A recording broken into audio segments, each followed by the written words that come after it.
प्रशांत गुप्ता। मैं एक डॉक्यूमेंट्री बना रहा था, इंडियाज मोस्ट हॉन्टेड विलेजेस। ऐसे गांव की तलाश कर रहा था जहां रात में डर सिर्फ अंधेरे से नहीं, कुछ और से होता है। मैं और मेरा दोस्त राघव उत्तराखंड के एक पहाड़ी इलाके में पहुंचे। गांव का नाम था अगौर। कोई इंटरनेट नहीं, सिग्नल नहीं, रास्ता कच्चा, और गांव में घुसते ही अजीब सन्नाटा। राघव बोला, यह जगह तो एकदम फिल्म जैसी लग रही है भाई। मैंने कैमरा ऑन किया और कहा, यही तो चाहिए मुझे, असली डर, असली लोकेशन। गांव में हर घर की दीवार पे लाल रंग से एक ही बात लिखी थी, पीछे मत देखो। राघव हंसा, ये तो किसी डरावनी कहावत जैसी लगती है। तभी एक बूढ़ा बाबा लकड़ी की छड़ी के सहारे हमारे पास आया। उसकी आंखें अंदर धसी हुई, बाल बिखरे और होठों से लगातार कुछ बड़बड़ा रहा था। बाबा बोला, बेटा जब सूरज डूबे तो किसी भी आवाज पर पीछे मत देखना। मैंने पूछा, क्यों बाबा? बाबा धीरे से बोला, क्योंकि जो पुकारता है वो अब इंसान नहीं रहा। वो नहीं रहा जो तुम सोचते हो, वो है जो तुम्हें बदल देगा। राघव ने मजाक उड़ाया, तो भूत है क्या, पीछे देखा और मार डालेगा? बाबा चुप हो गया, लेकिन उसकी आंखें जैसे कुछ याद कर रही थीं, शायद अपना कोई खोया हुआ जो पीछे देखने के बाद कभी लौट नहीं पाया। मैंने कहा, अरे बाबा, हम शूट करके निकल लेंगे, डरिए मत। बाबा ने इतना कहा और चला गया। डरना सीख लो बेटा, यहां जो डरता है वही जिंदा बचता है। प्रशांत गुप्ता की आवाज में। उस रात सूरज ढलने से पहले हमने कैमरा उठाया और चल पड़े गांव के पीछे के पुराने जंगल की तरफ। गांव वालों ने मना किया था, सूरज डूबने से पहले लौट आना, लेकिन हम ठहरे डर की तलाश में निकले लोग। सूरज की आखिरी किरणें पेड़ों की शाखाओं से गुजर रही थीं। जंगल में घना सन्नाटा था, न पक्षियों की आवाज, न हवा की सरसराहट। राघव बोला, तू ध्यान दे रहा है? ये जगह एकदम डेड लग रही है। मैंने कहा, बस 15 मिनट शूट करते हैं, फिर निकलते हैं। हम दोनों पेड़ों के बीच पैदल चलने लगे। हमारे जूतों की आवाज जमीन पर गिरी सूखी पत्तियों को कुचलती जा रही थी। और फिर एक धीमी आवाज आई, प्रशांत। मैं रुक गया। तूने सुना? मैंने राघव से पूछा। राघव, नहीं भाई, क्या? मैंने धीरे धीरे कैमरा पीछे घुमाया। कोई नहीं था। शायद भ्रम हुआ होगा। हम फिर आगे बढ़े, लेकिन कुछ ही कदमों के बाद फिर वही आवाज, प्रशांत, रुक जाओ। इस बार आवाज और करीब थी, जैसे किसी औरत की थी जो मुझे जानती हो। राघव चिल्लाया, अबे पीछे मत देख, बाबा की बात भूल गया क्या? मैं ठिठक गया। मेरे पैरों में कंपकपी थी, लेकिन आवाज इतनी जानी पहचानी थी। भैया, अब आवाज मेरी बहन आरुषि की थी, जो 5 साल पहले एक एक्सीडेंट में मर चुकी थी। मेरे होश उड़ गए। ये कैसे हो सकता है? राघव बोला, तू पागल हो गया है? ये वही है जो बाबा ने कहा था, ये तुझे तेरे सबसे करीब के नाम से बुलाएगा। प्रशांत गुप्ता की आवाज में। मैंने उस रात पीछे नहीं देखा, लेकिन उस आवाज ने मेरा पीछा छोड़ना भी नहीं छोड़ा। हम जैसे तैसे गांव लौटे और उसी लॉज के छोटे कमरे में आ गए। कमरा सीमेंट का बना था, एक टूटी खिड़की और एक पुराना आईना। राघव घबराया हुआ था। भाई, अब मजाक बंद कर। तूने देखा नहीं, वो आवाज आरुषि की थी, पर वो मर चुकी है।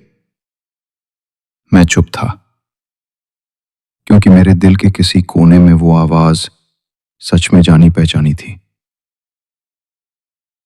रात 2:14। आईना कमरे की लाइट बंद थी। मैं बिस्तर पर लेटा हुआ था। आंखें खुली थीं, लेकिन शरीर हिल नहीं पा रहा था। तभी खिड़की पर किसी के नाखून रगड़ने की आवाज आई। मैंने राघव को देखा। वो गहरी नींद में था। धीरे से मेरी गर्दन खिड़की की ओर मुड़ी, लेकिन वहां कोई नहीं था। मैंने वापस देखा। आईने में कुछ था। वो मैं था, लेकिन मेरी परछाई धीरे धीरे मुस्कुरा रही थी, जबकि मेरा चेहरा शांत था। भैया! अब वो आवाज आईने के अंदर से आ रही थी। भैया, देखो ना मेरी तरफ, मैं तुम्हारे पास आ गई हूं। 3:03 परछाई कमरे में।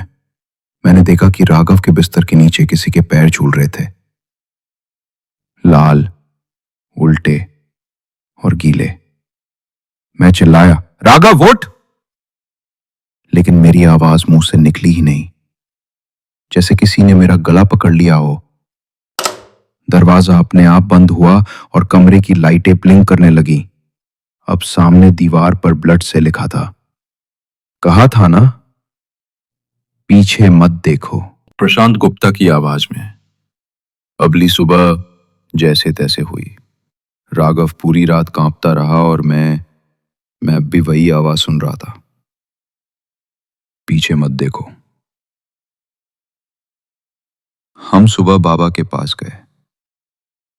अब की बार वो हमें देखकर डर गया। तुम दोनों बचे हुए हो, ये चमत्कार है। मैंने कहा, बाबा, ये सब क्या है? कौन है जो मुझे बुला रही है, मेरी बहन बनकर? बाबा ने कांपते हुए कहा, अगौर की औरत का सच। 40 साल पहले इस गांव में एक औरत थी, सुवर्णा। लोग कहते हैं वो रात में जंगलों में दिखती थी। उसका बच्चा खो गया था और वो पागल हो चुकी थी। गांव वालों ने उसे पागल समझकर पीट पीट कर जिंदा जला दिया। वो मरने से पहले चीखी थी, जिसने मुझे जलाया, मैं उनके बच्चों को एक एक कर लूंगी। और तभी से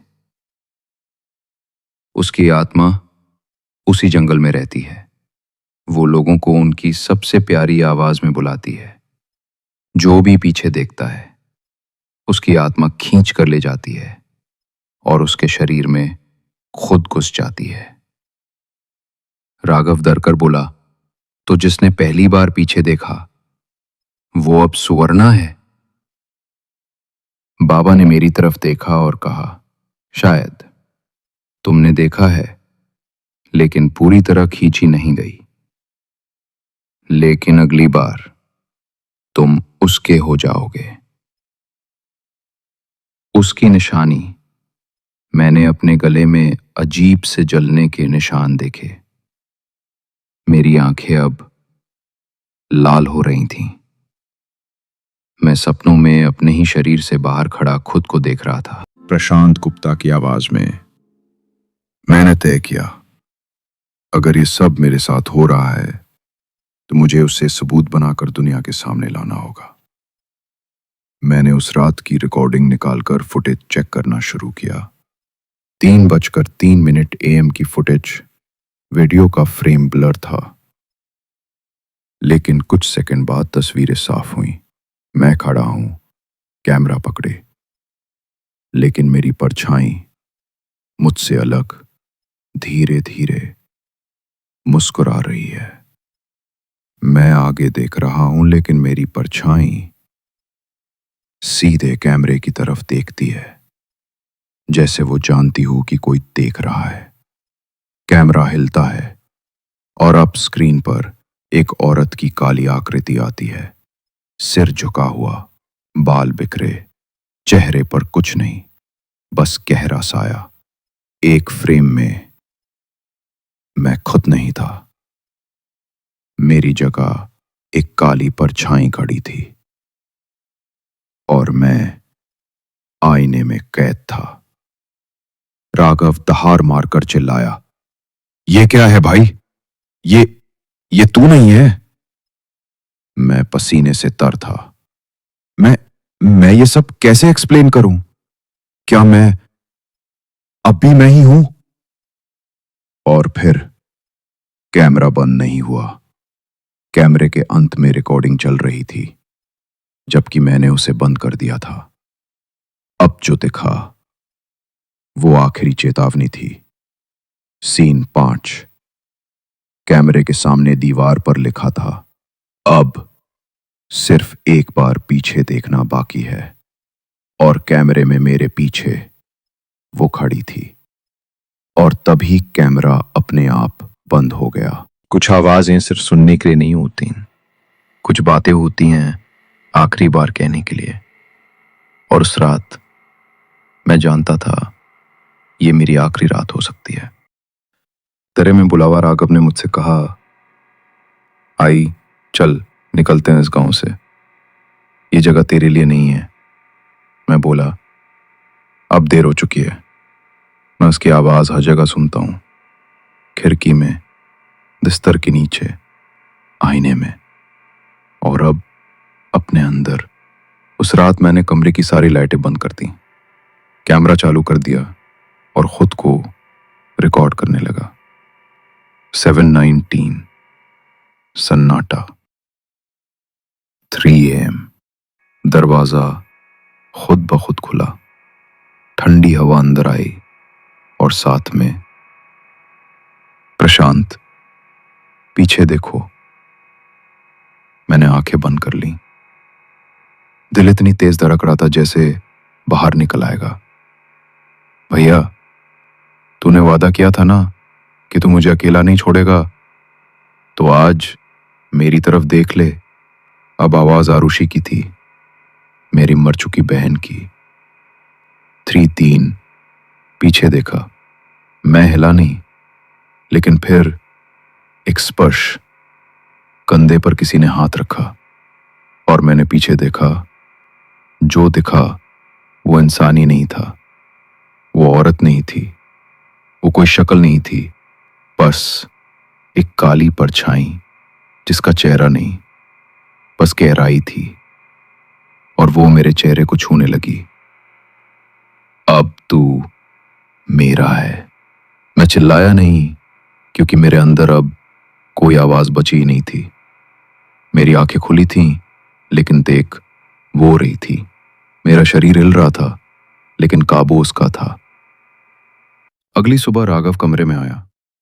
प्रशांत वहीं बैठा था, मुस्कुराता हुआ। भाई, तू ठीक है? प्रशांत ने धीरे धीरे सिर घुमाया और कहा, अब मैं कभी पीछे नहीं देखता। लेकिन उसकी आवाज प्रशांत की नहीं थी। अगर आपको ये वीडियो पसंद आया हो तो इसे लाइक करें, अपने दोस्तों के साथ शेयर करें और हमारे चैनल को सब्सक्राइब करना ना भूलें, ताकि आपको ऐसे ही और भी दिलचस्प वीडियो मिलते रहें।